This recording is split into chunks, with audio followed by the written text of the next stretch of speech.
Olá pessoal, tudo bem? Sejam bem-vindos de volta ao projeto Banha Vermelha e hoje eu estou aqui para dar uma aula sobre medidas. A gente está aqui no nosso capítulo 11 da apostila de matemática, que começa a página 172, que é onde eu estou aqui na minha tela, e a gente vai falar das últimas medidas da nossa apostila. A gente começa aqui com a medida de volume, mas o que é o volume? Para entender o volume, a gente tem que saber que a gente vive num mundo tridimensional, com três dimensões. Tudo ao nosso redor é um corpo com três dimensões, que é um objeto que tem três dimensões. E assim, ele ocupa um espaço. Se eu tenho, por exemplo, um livro e eu tiro ele do lugar, o lugar onde ele estava, é um espaço que agora está vazio, que não tem mais nada. Mas se eu botar ele de volta, esse espaço volta a ser ocupado. Esse lugar onde o livro sempre ocupa, a gente chama de espaço. Existem coisas mais espaçosas que outras, que são e isso mede, por exemplo, o tamanho das coisas no nosso mundo tridimensional. A medida básica para o volume é o metro cúbico, que é, se a gente tivesse aqui uma espécie de caixa onde, por exemplo, onde essa parte aqui da caixa tivesse comprimento de 1 metro, essa altura aqui também tivesse 1 metro e essa parte aqui de trás também tivesse 1 metro, e isso aqui fosse uma caixa, tudo que a gente pudesse botar dentro dessa caixa teria um volume menor do que 1 metro. E se a gente pudesse encher completamente essa caixa sem ter nada para fora dela, a gente teria então exatamente 1 metro cúbico de espaço ocupado, tudo bem? De volume. E aí, como a gente tem outras medidas, a gente tem múltiplos e submúltiplos do metro cúbico. Só que a diferença é que o número de conversão de medidas vizinhas, por exemplo, se a gente escrever aqui quilômetro cúbico, hectômetro cúbico, decâmetro cúbico, metro cúbico, decímetro cúbico, centímetro cúbico e milímetro cúbico. Quando a gente quer transformar uma medida em outra medida que está vizinha a ela, por exemplo, metro em decímetro cúbico, então o que a gente deve fazer é multiplicar por 1000, tudo bem? Sempre que a gente estiver indo da esquerda para a direita, a gente multiplica, e se a gente estiver fazendo o contrário, indo da direita para a esquerda, a gente divide, só que por esse mesmo número que a gente está vendo, 1000, tudo bem? E então, se a gente quiser transformar quilômetro cúbico em decâmetro cúbico, a gente vai ter que primeiro transformar em hectômetro e depois em decâmetro. Do quilômetro para o hectômetro, a gente tem que multiplicar por 1000, e do hectômetro para o decâmetro, a gente tem que multiplicar por 1000. Ou seja, para transformar quilômetro cúbico em decâmetro cúbico, a gente tem que multiplicar por 1000 vezes 1000, que é igual a 1.000.000. Tudo bem? A gente tem aqui algumas fórmulas para calcular o volume de alguns tipos de sólido, que é, por exemplo, um paralelepípedo retângulo, que é um tijolo de medidas variadas, onde, por exemplo, a frente dele é o que a gente chama de comprimento, que nesse caso é A. O quanto ele se estende para trás é a largura, que aqui no caso é B. E a altura, que é o quanto ele se estende do chão, é, nesse caso, C. Então, o volume desse corpo vai ser A vezes B vezes C, tudo bem? A gente pega comprimento, multiplica pela largura e multiplica então pela altura, tudo bem? E aí a gente tem um tipo especial de paralelepípedo retângulo, que é o cubo. Por que ele é especial? Porque o seu comprimento, a sua largura e a sua altura são todas iguais a uma mesma medida, que a gente chama por aí de aresta. Um cubo de aresta tal. É um cubo, é um paralelepípedo retângulo em que essa medida, essa e essa tem o mesmo comprimento que essa medida que a gente chamou de aresta. E então, como a gente já viu, como isso é um paralelepípedo retângulo, o volume dele vai ser altura vezes comprimento vezes largura. Quando a gente tem um número multiplicado por ele mesmo 3 vezes, a gente chama isso de cubo. Então isso aqui é igual ao cubo, tudo bem? Vamos fazer aqui alguns exercícios de volume. Calcule o volume de paralelepípedo retângulo de comprimento 2 cm, largura 2 cm e altura 5 cm. Para fazer isso, quando a gente quer calcular o comprimento, o volume, dadas as medidas, a gente pega as três medidas, comprimento, largura e altura, transforma todas elas na mesma medida, que no caso isso já está ok, porque todas já são centímetro. E depois, então, a gente vai ter aqui 2 centímetros vezes 2 centímetros vezes 5 centímetros. A gente vai primeiro, esse aqui é o item A. A gente vai primeiro multiplicar os números e depois as medidas. Então, os números: 2 vezes 2 vezes 5. 2 vezes 2 é igual a 4. 4 vezes 5, 20. Esse é o número. Depois a gente multiplica as medidas. Como assim?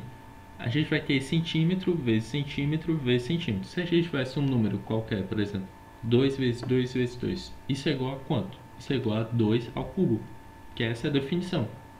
Quando a gente eleva algo à terceira potência, é como se a gente estivesse pegando esse número e multiplicando por ele mesmo 3 vezes. Então, da mesma forma, a gente vai fazer isso com um centímetro.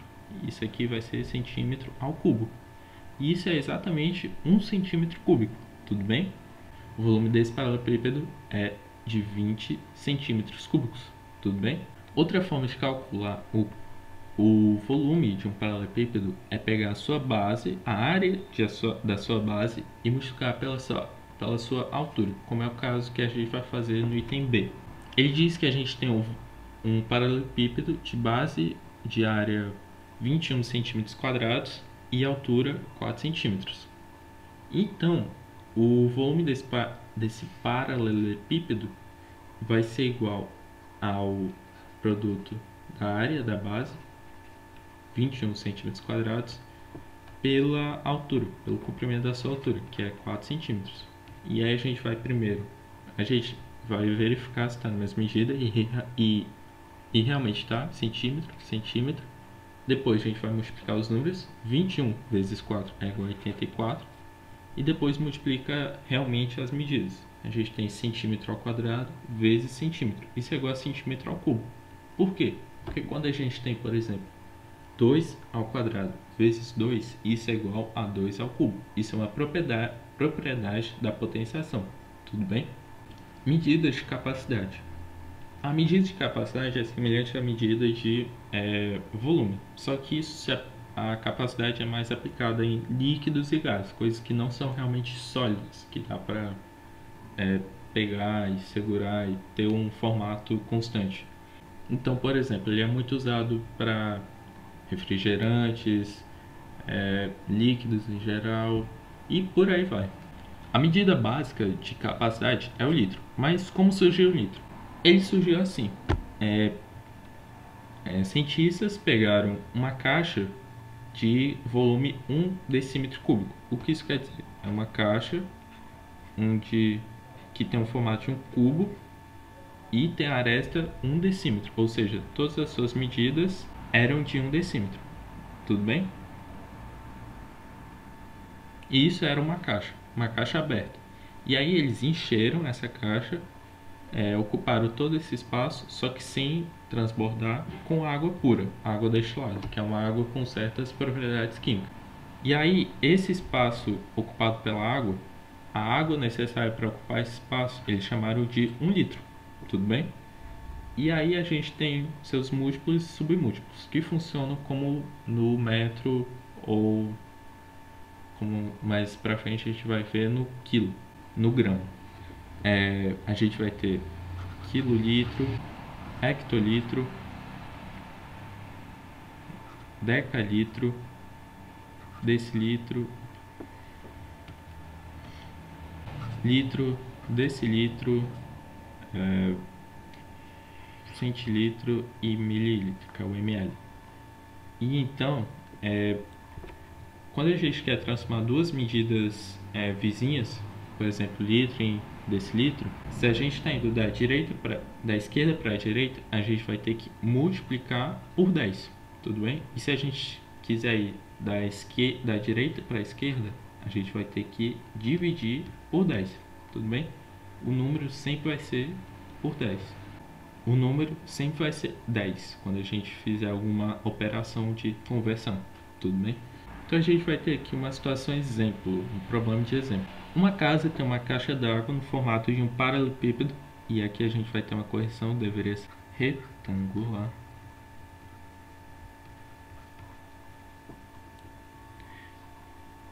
Com as seguintes medidas: largura de 160 centímetros, comprimento de 200 centímetros e altura de 90 centímetros. Qual a capacidade em litros dessa caixa d'água?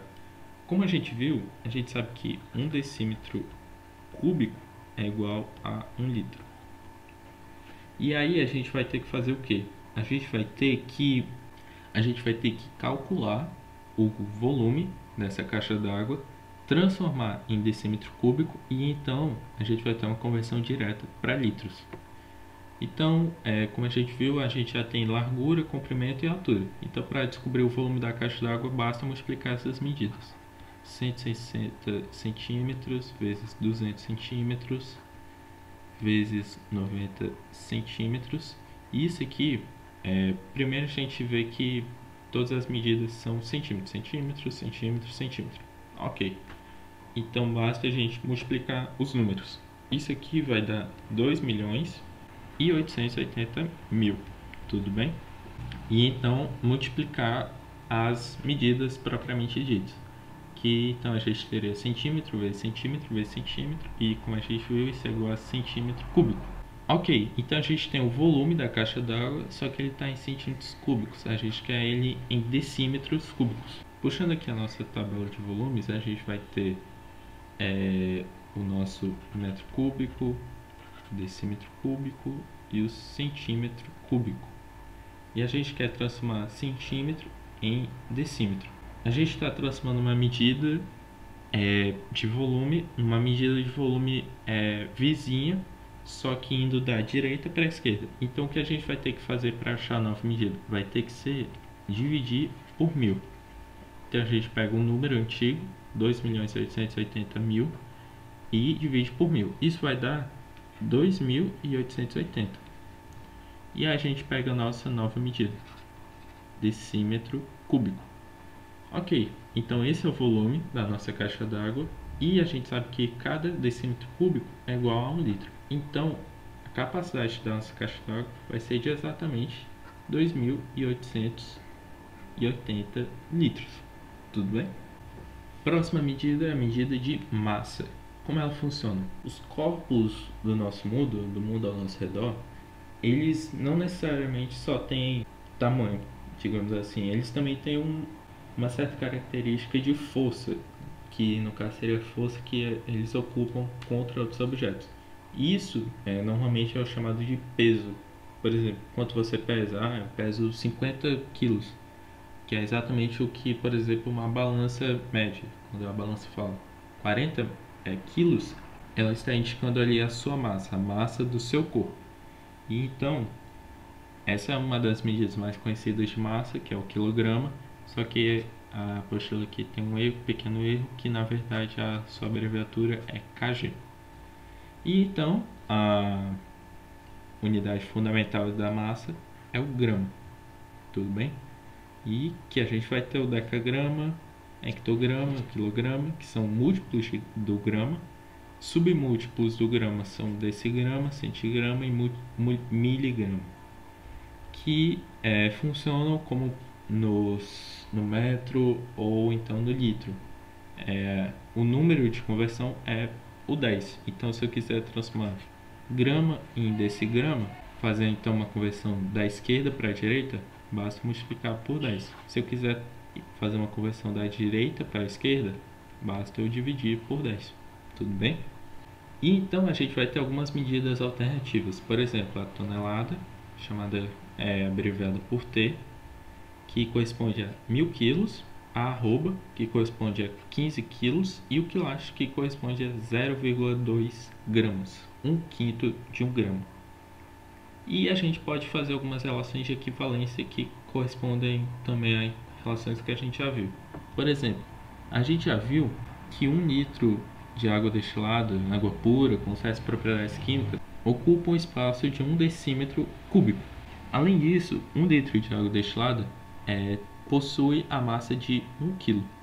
E aí a gente pode multiplicar e achar relações equivalentes. Por exemplo, 1 quilolitro de água destilada ocupa 1 metro cúbico e tem massa 1 tonelada. 1 ml de água ocupa 1 centímetro cúbico de espaço e pesa e tem a massa 1 grama. A gente então vai fazer alguns exercícios de conversão de medidas de massa. Por exemplo, nessa questão 1, ele está pedindo para transformar as expressões abaixo em gramas. A gente vai fazer então aqui o item A. A gente vai ter que converter 2,7 kg em gramas. Fazendo aqui a nossa tabela de medidas de massa, a gente vai ter o quilograma, o hectograma, o decagrama, o grama, decigrama, o centigrama e o miligrama. A gente quer transformar quilograma em grama. Então, se a gente quisesse transformar em hectograma, a gente faria uma conversão para uma unidade vizinha, indo da esquerda para a direita. E isso corresponde a multiplicar por 10. Se fosse do hectograma para o decagrama, seria igual a multiplicar por 10. E se fosse do decagrama para o grama, seria de forma semelhante, igual a multiplicar por 10. Como a gente quer fazer isso tudo, e do quilograma para o grama, a gente vai ter que fazer todas essas operações. Multiplicar por 10 e depois multiplicar por 10 é a mesma coisa que multiplicar por 100. E multiplicar por 100 e depois multiplicar por 10 é equivalente a multiplicar por 1000. Tudo bem? Porque 10 vezes 10 vezes 10 é igual a 1000. Então, para transformar uma medida em quilo para uma medida em grama, basta a gente pegar o número da unidade da medida em grama e multiplicar por 1000. 2,7 vezes 1000, a gente vai ter aqui 2,7. A gente pode botar esses zeros que não mudam o valor do número, mas isso vai facilitar a gente a descobrir quanto é isso vezes 1000, porque aí basta a gente mover a vírgula 3 vezes, porque a gente tem 3 zeros. Então vamos lá, mover a vírgula uma vez, 2 e 3. Então 2,7 vezes 1000 é igual a 2.700, ok? Mas a medida que a gente quer vai ter que ser em grama, então basta adicionar aqui grama, 2.700 gramas, ok? Mais um exercício, item B, transforme 8,1 decigramas em grama. A gente quer fazer o que? Transformar decigrama em grama. Isso a gente está indo da direita para a esquerda, então isso aqui equivale a dividir por 10. Então a gente vai ter que pegar o número 8,1 e dividir por 10. Percebe que a gente poderia botar um zero aqui. Esse zero seria um zero à esquerda, então ele não altera o valor do nosso número. Quando a gente divide por 10, a gente está movendo a vírgula uma casa para a esquerda. Então, quando a gente pegar o 8,1 e dividir por 10, a gente vai estar fazendo isso aqui. Movemos a vírgula. E esse número é igual a 0,81. Tudo bem? E aí basta a gente ter a nossa nova unidade de medida de massa, no caso, o grama. Tudo bem? 8,1 decigramas são iguais a 0,81 gramas. Por fim, a gente vai dar uma olhada em medidas de tempo. O tempo, que é uma forma de medir, de ter uma noção do espaçamento entre eventos, do que veio antes ou depois e qual a distância entre esses eventos. Então vamos lá. Aqui a gente tem as medidas mais usadas no nosso dia a dia: hora, minuto e segundo, que juntos a gente consegue dizer o horário do nosso dia. Por exemplo, agora são 14h21. Se a gente olhar no relógio um relógio digital, a gente teria então 14h21. Isso aqui, o que isso quer dizer? Que são 14 horas e 21 minutos. Em relógios mais avançados, a gente poderia ainda ter, por exemplo, que 31. E aí esse terceiro número seria os segundos. Esse aqui seria o minuto, essa aqui seria a hora. A relação entre essas três medidas é a seguinte: uma hora corresponde a 60 minutos. Ou seja, uma hora é a mesma coisa de falar 60 minutos. Por isso que a gente não vê no horário mais do que 60 minutos, um número maior do que até 59 nessa posição. Porque se a gente tivesse ao menos 60, esses 60 minutos poderiam ser convertidos em uma hora. E aí esse número aqui poderia ser aumentado em 1. E então é por isso que o número do minuto nunca passa de 59. De forma semelhante, um minuto corresponde a 60 segundos. Por isso que em relógios mais avançados, quando tem a posição dos segundos, esse número nunca vai ultrapassar 59, beleza? A gente tem ainda o período do dia. Essa medida de um dia corresponde exatamente a 24 horas, tudo bem? E aí a gente tem outras medidas que a gente vê com mais ou menos frequência, que são a semana, que corresponde a 7 dias, a quinzena, 15, corresponde a 15 dias, o mês comercial, que corresponde a 30 dias, um mês normal pode corresponder a 28, 29, 30 ou 31 dias. Por quê? Porque tem meses que tem mais dias, como por exemplo julho, que tem 31 dias, ou tem meses que tem menos, como por exemplo abril, que tem só 30 dias. E tem meses como fevereiro, que podem ter ou 28 ou 29. Um bimestre corresponde a 2 meses, um trimestre corresponde a 3 meses, um quadrimestre corresponde a 4 meses, um semestre corresponde a 6 meses, um ano comercial corresponde a 360 dias, e um ano normal, cientificamente, corresponde a aproximadamente 365 dias e 6 horas. Mas o ano que a gente realmente pratica, normalmente tem 365 dias. E um ano bissexto, que é um evento especial que ocorre a cada 4 anos, é um ano que tem um dia a mais, que é exatamente esse dia 29 de fevereiro. 2020 é um ano bissexto, teve um 29 de fevereiro, mas, por exemplo, 2021 não vai ser um ano desse tipo. O dia que vai vir depois de 28 de fevereiro vai ser 1º de março. Não vai existir um 29 de fevereiro. Isso ocorre a cada 4 anos. Então, por exemplo, o próximo 29 de fevereiro só vai ser em 2024. A gente tem o biênio, que corresponde a 2 anos. O lustro, que corresponde a 5 anos. Uma década, que corresponde a 10 anos. E um século, que corresponde a 100 anos. E um milênio, que corresponde a 1000 anos. Tudo bem? Para fechar aqui o nosso estudo de medidas de tempo, a gente vai fazer essa questão que caiu no concurso para o CMF em 2016. O WhatsApp, aplicativo de mensagens mais popular do Brasil, já foi impedido de funcionar no país por decisão judicial 4 vezes. Na primeira, em fevereiro de 2015, o aplicativo não chegou a ficar fora do ar. O segundo bloqueio foi em dezembro do ano passado, 2015, ocasião na qual o aplicativo de mensagens ficou fora do ar por cerca de 12 horas. Já a terceira vez, em maio desse ano, a Justiça determinou que o WhatsApp fosse bloqueado por 72 horas. No entanto, o tempo efetivo de bloqueio foi de 24 horas. Por fim, a quarta e última vez foi há 2 meses, em julho. O tempo que o WhatsApp ficou efetivamente fora do ar, em maio de 2016, em relação ao tempo inicialmente determinado pela Justiça para que o aplicativo de mensagens ficasse bloqueado, pode ser representado por uma fração. A representação decimal dessa fração é um número, e aí ele dá algumas opções sobre esse número. Bom, vamos lá. Ele está perguntando sobre o bloqueio de maio de 2016. E no texto que ele nos foi fornecido, ele só começa a falar desse bloqueio a partir daqui, que é quando ele fala do terceiro bloqueio, que foi em maio desse ano de 2016.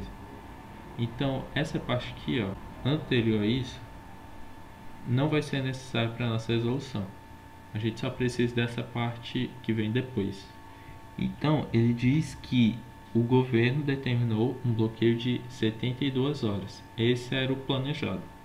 Porém, o tempo efetivo de bloqueio, quanto tempo ele ficou bloqueado de verdade, foi só 24 horas. Então, se a gente vai pegar uma fração, a gente vai fazer o quê? A gente vai pegar o tempo especial, que no caso seria o tempo em que ele ficou bloqueado, 24 horas, e botar sobre, fazer uma divisão pelo tempo determinado, pelo tempo esperado, que no caso é 72 horas. E aí a gente vai ter que fazer aqui uma divisão. Como assim? A gente vai ter que pegar a representação decimal dessa fração. Vamos lá. Percebe que 24 é igual a 24 vezes 1. Isso é normal, porque um número vezes 1 é igual a ele mesmo. Isso em horas, ok? E a parte de baixo, o denominador, tem 72 horas. 72 é no especial porque ele é igual a 24 vezes 3, tudo bem? 24 vezes 3, só para confirmar. 3 vezes 4, 12. 2 fica aqui, 1 sobe. 3 vezes 2, 6, mais 1, 7. Isso, claro, em horas. E aí a gente vai ter uma coisa especial. Por exemplo, tá vendo que hora em cima, hora embaixo, hora no numerador, hora no denominador, a gente pode então cortar. Quando a gente tem uma coisa tanto no numerador quanto no denominador, a gente pode cortar isso tanto em cima quanto embaixo. Da mesma forma a gente corta que esse 24, tá em cima, tá embaixo, a gente corta. E aí vai sobrar o quê? 1, parte de cima, numerador, e 3 embaixo, denominador. 1/3. Essa é a fração. Mas agora a gente quer fazer a representação decimal. Então a gente vai ter que fazer realmente a divisão desse jeito aqui por extenso. Vamos lá. O 1 dá para dividir por 3? Não, o 1 é menor. Então vou botar aqui 0, puxar mais um número. Mas só que acabou o número daqui. Então vou botar um 0 e botar uma vírgula. Agora vamos lá. 10 dá para dividir por 3? Dá. A gente pode botar aqui 3, porque 3 vezes 3 é 9. Vamos subtrair aqui o 9, vai ficar só 1. Vamos pegar 1 dá para dividir por 3? Não. Então vou pegar aqui um 0. 10 dividido por 3? 3. 3 vezes 3, 9. 10 menos 9, 1. Dá para puxar o 0, 10. 10 de novo. Dá para ver que o que vai acontecer é que vai aparecer aqui um 3, depois um 3, um 3 e por aí vai. Então tá, então a gente precisa descobrir qual dessas opções é verdadeira sobre o 0,3333 e por aí vai. Ele é maior do que 0,40? Não, porque 3 é menor do que 4, ok? Ele é menor do que 0,300? Não, porque 333 é maior do que 300. Ele está entre 0,33 e 0,333? Não, porque esse número aqui, o número que a gente tem, é maior do que 0,333. Tem mais coisa depois desse 333 aqui do nosso número, ok? Então, não é essa a opção certa. Opção D. Ele é maior do que 334? Não, ele não é. Porque a parte inicial aqui, ó, vamos ver aqui. A gente tem aqui 333 e aqui 334. 334 é maior. Então isso aqui, o número que a gente tem, não é maior do que esse número aqui. Então, incorreto. Mas ele é menor do que 0,4? Sim, porque o primeiro dígito após a vírgula do nosso número é 3 e aqui nesse caso é 4. 3 é menor do que 4, então o número que a gente tem é menor do que 0,4. E a opção certa é o item E. Ok? E com isso a gente fecha o nosso estudo de medidas de tempo e do nosso capítulo 11. Agora a gente vai começar a fazer aulas de resolução de exercício, de técnicas mais avançadas. E eu espero que vocês tenham tendo um bom desempenho e bons estudos. Nos vemos até a próxima. Falou!